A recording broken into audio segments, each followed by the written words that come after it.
everybody. Welcome to the Sharon and Joe Show. My name, of course, is Sharon. And my name, of course, is Joe. Yeah, so Sharon and Joe here. Happy Monday. Yeah, happy Monday, everybody. So Joe and I did something fun yesterday. We've actually been doing a lot of date type stuff, which I always want to do, that Joe always does, but you know, you guys know Joe and I goof around, but it's true. We got together with 4 kids already, so we kind of did things in reverse. So now we're starting to date, so that must be good, right? Well, it's cool because the kids are older. We definitely help each other out. Our family is well blended. Everybody gets along. But like when we're empty nesters, which will be in a couple of years, it's not like we're not going to know what to do because we'll be able to start from what we never started from. You know what I mean? Well, it's awesome, you guys. It is like really cool because Joe and I, we have a lot in common. Even the things that we don't share in common, we support each other. It is good. And yesterday, Joe did a very first. Yeah, I went blueberry picking, you guys. It was cool. Sharon like set it up, and It was awesome. it was just a lot of times we go to the park, like we walk through the creek because it's kind of like almost a river, and the reason why I like it so much, and Sharon agreed, is like you have to pay attention to where your foot's going, and it's not there's like all the rocks are smooth, it feels good on your feet, the water's cold, but you got to pay attention to your slip. So you have to be present. And usually Joe's carrying my phone and he's afraid he's going to fall into the water. Yeah. So it was like this with the blueberry picking. Like I had to look at each blueberry like, okay, is this the one? Does this look good? Does this look good? It was just, we were in the present moment together, and there's not anything better than being in the present moment with your soulmate. Well, you know, it's kind of funny because when you were talking about that, it reminded me, this is a little bit off topic, but I thought it was worth mentioning. Joe and I, particularly Joe, me too lately, I mentioned, I'll talk more about this in my next video, like the depression I've been going through. Nights can sometimes be very difficult, you know, and so it's like when we're blueberry picking, right? Like you're concentrating on the blueberries or whatever it is. Nighttime, it's so hard because you finally feel like your mind is like wandering. And like for me, I don't want to be alone with my thoughts. So a lot of times I'll listen to something, and you said the other day something that was so profound.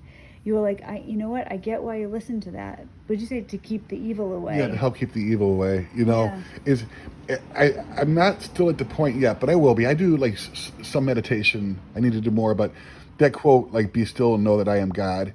During the day, I'm preoccupied with work, this, that, blah, blah, blah. It's like at nighttime, everything's like shuts off, and my CPTSD tends to kick in. And yeah, there's nothing blocking it. Yeah, so it's a little bit tough, you guys, and I'll share that with you, like my nightmares, and it could get bad. But anyways, like trying to get back on the topic, God bless you, Sharon. She made blueberry muffins today with fresh blueberries, and she made a cherry pie. She had cherries from somewhere. I bought cherries before we went blueberry picking. I bought cherries because I told you I was going to make him a pie. So I made cherry pie earlier, but I'm going to make blueberry pie this week. Yeah, so thank you for that, Sharon. I love you. And well, I love you too. So we're going to go back on topic. Last week we were going to do a series. We started a series on what we learned, or in Joe's terms, unlearned, in some cases, from a narcissistic abuse. Well, what did we learn from it? We had to have taken away something. It was one of the most valuable lessons that we ever had. There was a lot of things that we learned. We started with evil first, and Sharon. Yeah, because it's not necessarily good or bad, just things that have changed us. Yeah, like the awareness. You know, everything starts with an awareness. But we're going to talk about this week, if you haven't listened to the one last week was about evil, we're going to talk about the other end of the spectrum, about God as we understand God to be. And everybody may have a different concept of God, or if they misunderstand him or her or it. But we wanted to share our reality. So this is what happened in a nutshell. Seeking became finding, and believing became knowing. In our personal experiences with narcissistic abuse, codependency, and our own issues, is that God, as we understand him to be, we're both Christian background, we believe in Jesus. God did for us what we couldn't do for ourselves. You know, I used to say that I believe in God, or I have a belief in God. And at any point in my life, I would have told you that I believed in God. But at this point now, after having gone through things, and we could talk a little bit about this in the video, I know God exists. And, you know, Joe and I just took a walk and we were talking about, you know, what we wanted to talk about in the video. And what I said to Joe that I basically want to get across is, for somebody that is still in the entanglement, to know that you can get out. God does exist. It's not, some figment of my imagination. He is real. And I just, the thought of somebody being with a narcissist, hopeless, feeling like you're never going to be able to get out when I know you can, is what we're trying to get across today. The irony is I had to be hopeless and I had to be desperate because I'm very stubborn and I'm addicted to pain. Like I'm a messed up empath, I have a high tolerance for pain. I had to find that I had to be in a position where I was desperate enough to cry out for God, if you're there, if you even exist, please help me. So this was when you knew what you were dealing with and you called out to God. Yes. Okay. And it was just. You just didn't think. I'm sorry, I didn't interrupt you. I just want to make sure I'm at the right place. So you knew you were with a narcissist. You didn't think you could get out. Yeah, I was. In my case, I was in an impossible situation. 2 kids, mortgage. Like, it was bad. If you guys will hear my story or Sharon's, we're the worst of the worst of codependence. If we could do it, anybody could do it. I had to be desperate enough to just cry out. It was through that, like, reaching out that something started to change. It didn't happen overnight. I had to consciously make an effort to build this relationship. And I'm a foreigner, like in a foreign land, and I'm trying to learn a different language, just the language of the spirit. And it first was hola, and then it was hasta mañana, and like little certain things like that, if you catch my drift.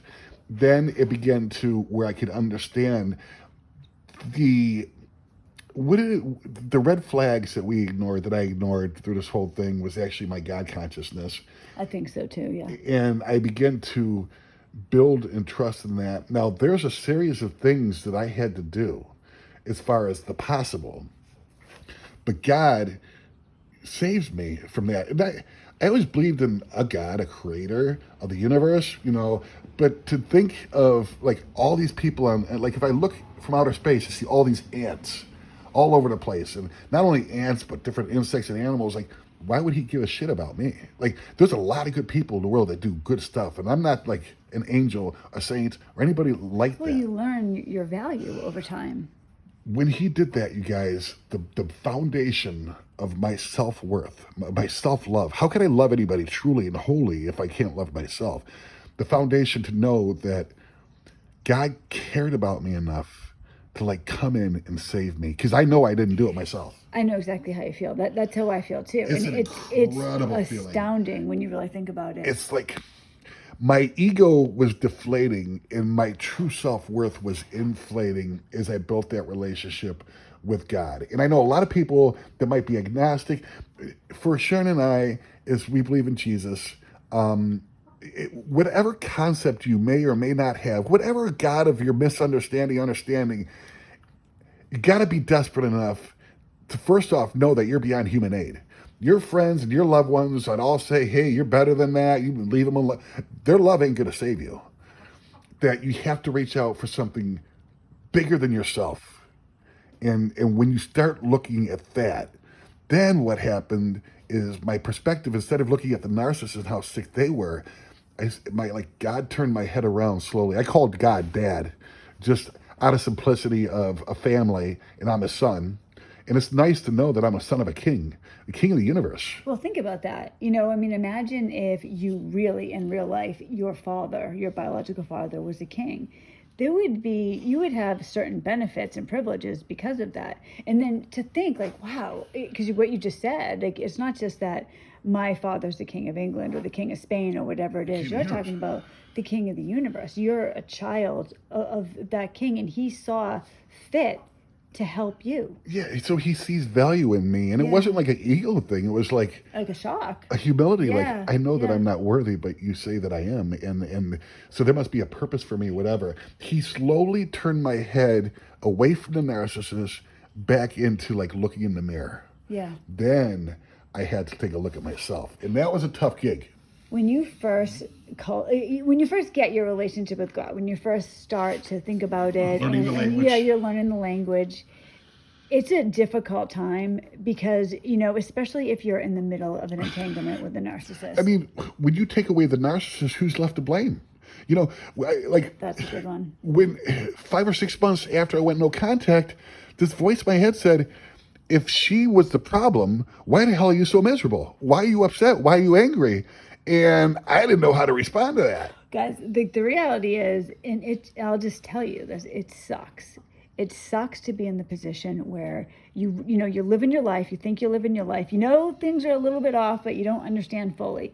Then for however you discover it, you realize you are in a bad place with a narcissist, and what am I going to do? Because the reality is that if you've been with a narcissist for lengthy periods of time, you are almost certainly codependent. And other problems in your life, you've have other problems in your life. You're in a bad place. You don't know what to do. You're probably isolated. And then to start get in your relationship with God, and you feel like, well, I don't want to have this happen. I just want my narcissist to change, or I don't want to have to go through this huge trauma, this huge turmoil. But at the end of it is such joy, just freedom, such a different life, you guys. Because when I first started getting my relationship with God, it got really bad. There's a saying, it gets worse before it gets better. Whoever said that is very wise, and a lot of people say that. It's like, I try to tell Sharon, it's like cleaning the house, and I start, and after half an hour, the house looks like worse than it did, and every shit's everywhere. And it's like, okay, Joe, one corner at a time, and I clean that corner, and I put it back. It's like, how do I say this right? Like, I had to be out of my mind to find God, because my mind was like a prison. Not only was I trauma bonded to the narcissist, but I was like a slave to my own mind. And I had to get out of it so God could send in the maids to start to sweep up the cobwebs in the rooms. Well, you're living in a crazy situation. It's not normal. One of the other things we're going to talk about as the weeks go on is how other people can't understand. And that's like the benefit of a channel like this, because this is why Joe and I get along so well. We get each other. We know, we understand. We get you. If you're in the situation, no matter what stage you're in, we get it. We understand. And what we try to do with the channel is just tell you things that have worked for us, things that we have learned. Sometimes the hard way, sometimes it's been the easy way, whatever it is. But we talked about evil last week, right? Evil exists. We know it exists. We've seen it. We've looked at it. We've lived with it. God exists too, and he is available to everybody to help you. God came into my life. He just showed up one day. Joe called out to him. I didn't call out to God, but he was there. And slowly over time, I started doing things. And some of these things are really hard. When God first came into my life, I went through, I can't think of the right word to tell you this, devastation. It was horrible. God brought to my attention a sin I had committed years ago, and until I went through that, I wasn't going to get to the next step. And it even had nothing to do with the narcissist. Oh, it didn't. No, it didn't. That's totally separate. The cool part about, like, there's a roadmap. And we're going to talk about that, and we're going to maybe do some kind of a lecture, a series, or maybe even write a small book on it. But there's a roadmap to follow. The cool part is you don't have to like it. You don't have to understand it. You just got to do it. And it works. Yes. It's my best thinking got me entangled with a narcissist for 20 years in absolute hell. To think that my thinking is going to figure a way out is absolutely insane. So I had to take suggestions from people that I had humbled myself and were wiser than me that have been here. I didn't have to reinvent the wheel, but it took. I had to follow this roadmap. And I didn't want to all the time, and I didn't get it, but it was through action. It was like acting my way into better thinking. That's exactly. It was like the opposite of what the hell you should do. Is just like, what am I, shooting first and aiming later? No, that's what I did before. But it's a reminder, though, that when you first do this, when you first cultivate your relationship with God, sometimes it might seem crazy or like, is this really the right thing to do? But if you just follow, you can call it the Holy Spirit, intuition, whatever you want. Guys, I can tell you, for the last several years, I haven't made one major decision in my life without prayer and without following what I consider the Holy Spirit right in my heart. I feel it. I know every decision. And I'm going to tell you that has lined up my life to be in a place now where I can see joy and beauty. And it's so, like Joe and I now finally, it's like we have to remind ourselves sometimes, Yeah, exactly. We did it. everybody can do it. Joe said this earlier. If we can do this, Anybody can. You can do it. There's no, Joe, I actually want you to talk a little bit about terminal uniqueness, just because I think that's important to understand. Well, I think a lot of us can fall into the trap that when you're listening to somebody and you really don't know the full story of them and this and this and that, and then you start looking at, yeah, but they had a car, yeah, but they had family backing them, yeah, but they had money, yeah, but, and the saying goes, anything after but is bullshit. It's called terminal uniqueness. Yeah, you don't get it because this is my situation.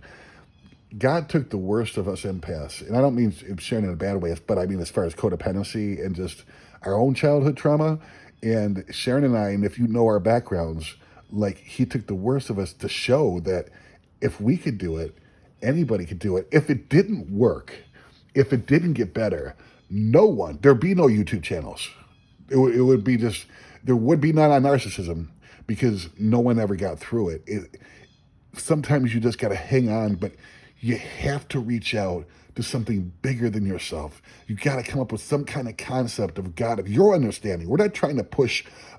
We try to preach the word through our actions. We're not here preaching shit. Like, whatever you understand that to be, to cultivate that, then you begin to learn the language, and then it's like, one day, you can't will it away. It's one day, it's just the obsession.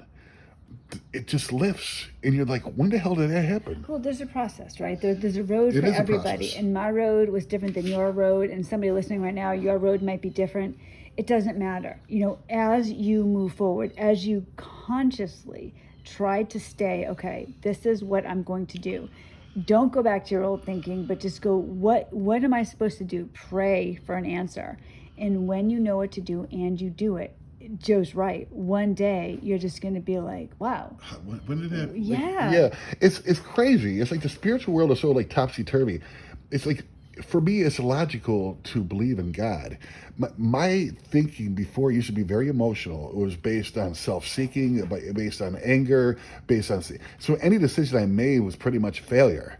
Now it's like, the logic is that when I have a conversation, we call God Dad. Like, our concept of God is like a family. Like, Jesus is our brother, our savior. God we call Dad. We're his kids. And we make it a freaking reality. Like, we are family. We don't pray. We talk. And we talk to God together. We talk to Dad alone. We continue to nurture our relationship and learn the language of the Spirit. And the prayer, quote unquote, used to be, God, could you please help me get out of this one? God, if you're there, if you even exist, can you help me do this or that? Could you please change her? Now it's, thank you, Jesus. What can I do for you? Guys, I started my relationship with Dad praying Psalm 55 every single morning. I would pray. So if you read this psalm, David is wanting his enemies killed. I was praying. I was asking God to be a hitman for me. It's what I was doing, right? Like, that's what I wanted. And then I would have these arguments for God. I would say, but God, whatever, blah, blah, blah, blah, blah, this is why you should do it. And in my mind, yes, can't you just take care of it? Because that's what so many of us, we end up in the situation, like, they need to die or we need to die. And that's unfortunately the reality. Like, Sharon and I were in impossible situations to get out of. We know that for a fact. So we know in hindsight how God saved us. He did the impossible for us. But like Sharon talked, everybody's situation is different, but there is a roadmap that we're going to get out there for you guys. So if you're like, well, what actually I need to take in this and that, they're explicit roadmap. Yeah, Joe and I have talked about several things we want to do. It's pretty intense because it is very intense and time consuming as far as laying out this set of directions that can help you. There's many paths up the mountain. I'm not saying that there's not. I tried just about every one. This one works. Yeah, Joe and I both have used the same thing to get us to the other side. And Joe, it was really kind of Joe came up with this, but utilized it. Yeah, you knew this, and we both followed it. So lately, Joe and I have both we've had some free time that we haven't expected to have lately. And so we were talking about this the other day. We really want to try to get some things out that we've talked about doing for the channel, because we have a lot of things that we hope to help people. And roadmap, like literally, like you could have a map on a piece of paper and say, you are right here. Is this where you're, okay, and we can show you like where you guys are at. It's pretty incredible. So we want to do that. But the whole point of this is that one thing that we realize and learn is that not only is God real, but he wants a personal relationship with this little ant. And this little ant, because God wants that, he saw fit to save me. This little ant thinks something of himself. He knows that his soul means something because his creator saved him, and it gives him a sense of purpose, and it gives him true self-worth, not false pride, not ego. It's just, and we don't have to save the world. I think just continue to cultivate a relationship we call dad, and more will be revealed. You know, Joe used to say that all the time to me, more will be revealed. I don't want to say that annoyed me. It did, not really. But I used to think to myself, well, when? Because, you know, I'm very impatient. I want this right now. Or I want it yesterday. You know what I mean? This too shall pass. That's a Shakespeare quote. And you're like, okay, cool. Shut up already. But when? Yeah. Exactly. But it does, you guys. And then when it does, you know, you think back in retrospect, and it's not nearly as bad as you think. You know, it's almost like, you know, I remember when my children were small and I would take them to the doctor to get a vaccination, and they would not, you know, they weren't afraid because they didn't know what was going on. They'd get, you know, the vaccination and then they'd cry for a second and it was over. Later, when they knew what was happening, when they knew what was going to happen, they were crying and screaming. And parents ran out of the room one time. You know, it's your fear that can sometimes make things worse. So when you really think about it at the end, when it's all over and you look back, you're going to be so happy you did this. And you're going to be grateful, because the irony of it is that we were in a life or death situation. Like literally, these whatever you want to call them are so very toxic. You want to know why it's so tough to recover is because you're in the realm of the spirit. And you need to remind yourself, oh yeah, this is not only psychological, mental, and even physical abuse. Yeah. You're in spiritual warfare, and you're in with something much bigger than yourself. That's why you're not with another person. You're with something that is stronger. Yeah, an evil, an ancient evil, working through them. That's why it's so damn hard. Is because your human power and willpower and discipline, in my experience, can't even, like, we're out of league. We need something to help us, to save us, and the God of our understanding certainly did. I agree. So I hope this helps. We're trying to keep the videos closer to 20 minutes. Joe and I, when we have the Sharon and Joe show, we're blabbermouths, but we're trying to keep it a little shorter. So I'm going to end now. But Joe will be back with me next week, and we'll talk about something else. And just know, you guys, it gets better. When you're in the worst of it and you think, well, maybe it got better for you or Joe or, you know, whoever. We wouldn't be here talking. It gets better for everybody. But you've got to keep walking. And it's not always going to be easy. One day at a time, like literally 24 hours at a time. You hit your bed and the pillow. You never know what's going to happen the next day, but just make it through that day and get to bed. And please and thank you in the morning and at night. It would help if you started reaching out to God. Anybody have anything else that they learned or unlearned from narcissistic abuse? And let me know what you guys think about that roadmap, that just basically an action plan on how to recreate your life. So let us know. All right, I'm going to see you guys later this week. Joe will see you on Monday. And now it's time for us to have a hot date night on Saturday night. Yep, we're going for a walk. Bye, everybody.